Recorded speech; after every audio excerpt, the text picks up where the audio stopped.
Are you ready? Yeah! Yeah! Are you ready? Yeah! Yeah! One more time now. Are you ready? Yeah! Yeah! Well, let's go. 1, 2, 3. Are you ready? Are you ready? Are you ready? Are you ready? Are you ready? Are you ready? Are you ready? Are you really, really, really ready? Yeah, I think I'm ready. What is up, everybody? Random Man here. Happy 4th of July / Independence Day for all of my viewers from the US watching. I hope everyone out there is continuing to stay safe and be well during this unpredictable time, as I am here bringing you my review for Summer of Soul, or When the Revolution Could Not Be Televised. Now, the premise of this documentary examines the Harlem Cultural Festival during the summer of 1969, which celebrated African American music, culture, and promoted the continued politics of Black Pride. Despite having a large attendance, high-profile performers, and it being filmed, the festival was seen as obscure in pop culture. Going into this movie, I was greatly anticipating it. This became one of my most anticipated films of the year ever since I first heard about it back at the Sundance Film Festival in January, where it got a bunch of critical acclaim and even won 2 awards in the US documentary competition categories, the Grand Jury Prize and the Audience Award. So this instantly made it towards the top of films to see this year. And it also interested me because this is the directorial debut of Amir Thompson, better known as Questlove, who is the leader of The Roots, the in-house band for Jimmy Fallon's The Tonight Show. So it intrigued me to see what he would do as a first-time filmmaker, especially tackling a topic that I had never heard of and a lot of people had largely never heard of up until this documentary was made. Now, as I do whenever I review a documentary, I begin in talking about its structure, and getting right into that,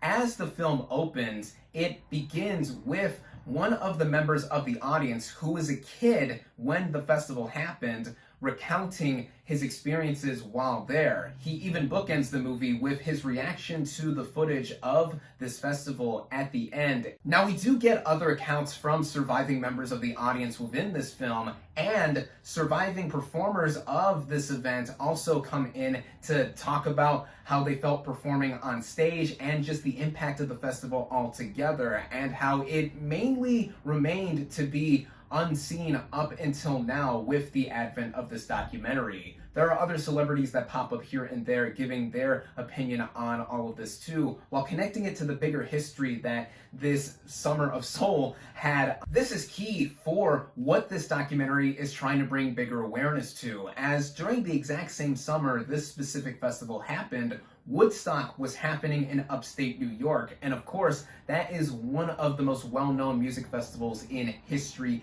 period. Yet this was happening at the same time, and it was attended by a lot of people too. Over 300,000 people in attendance across 6 weeks or so of just music and all-around celebration of Black culture. And it was filmed, yet the footage remained in a basement for 50+ years until it was unearthed for this film to be made. Speaking of that footage too, the way it has been restored and presented as the main attraction for this film is jaw-dropping. I felt like I was taken back in time 50+ years ago for this big event, and it was no easy task, I assume, to have dozens of hours of footage whittled down to just under 2 hours in running time. So it is not just Questlove's direction that has to be commended here, but also the editing done by Joshua L. Pearson. Just seeing the scale of this festival and seeing the performances, oh man, this is something that is a true treat for anyone who is at all interested in music, because it stuns me that the number of high-profile performers in this festival were a part of something that was seen as obscure just just baffles me. I mean, the lineup here includes the likes of Nina Simone, who I consider to be one of the greatest singers of all time, Mahalia Jackson, Stevie Wonder, who was 19 at the time and was continuing to be on the rise as an artist,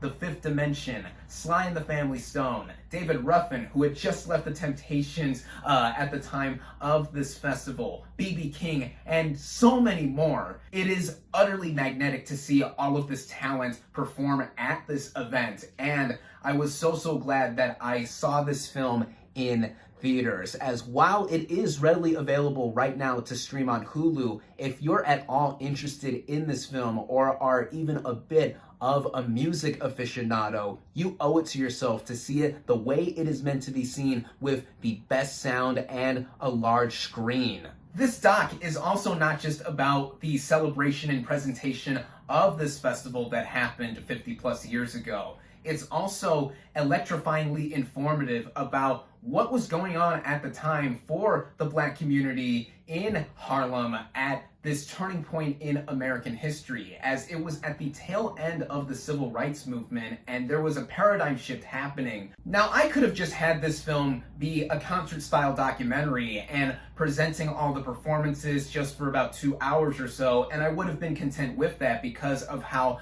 I was so taken with how the footage had been restored and seeing all of these players perform.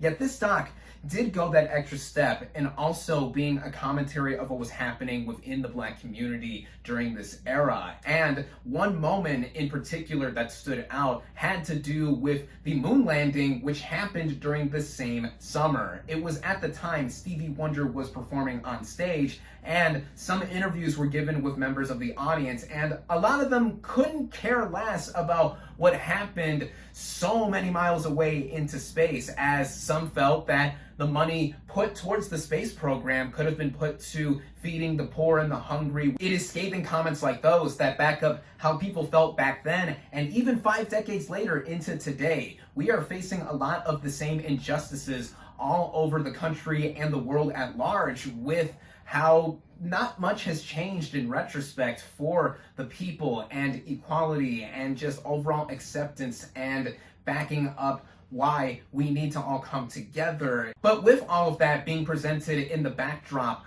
of how this festival happened during the summer of '69, it makes for something that I think is among the most impactful documentaries that I have seen in recent memory. Possibly ever too, because this is unraveling something that I was never aware of prior to knowing that this documentary premiered back at Sundance. Anytime a film makes me feel like I have learned something new or have felt more enlightened by the experience that I just watched, it backs up why I love movies in the first place. In short, I adore Summer of Soul. This is by far the best film I have seen in 2021 thus far. It is certainly my favorite movie of the year, and everyone owes it to themselves to watch this film. Questlove really made an impression here as a first-time filmmaker, and I cannot wait to see what Johns he is going to make in the future. Side note, John is Philadelphia slang for a noun, a person, place, or thing,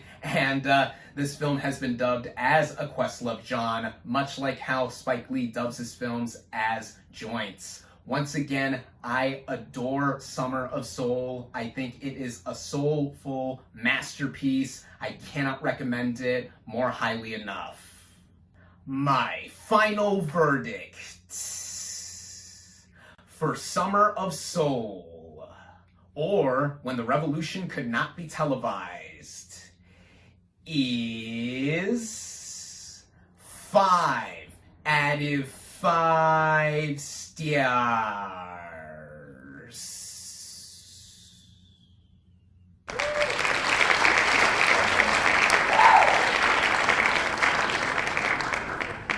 Thank you all, as always, for watching. Be sure to like this video, comment on what you thought of Summer of Soul, social media links in the description, subscribe to my channel for more, and I'll catch you on the next movie review.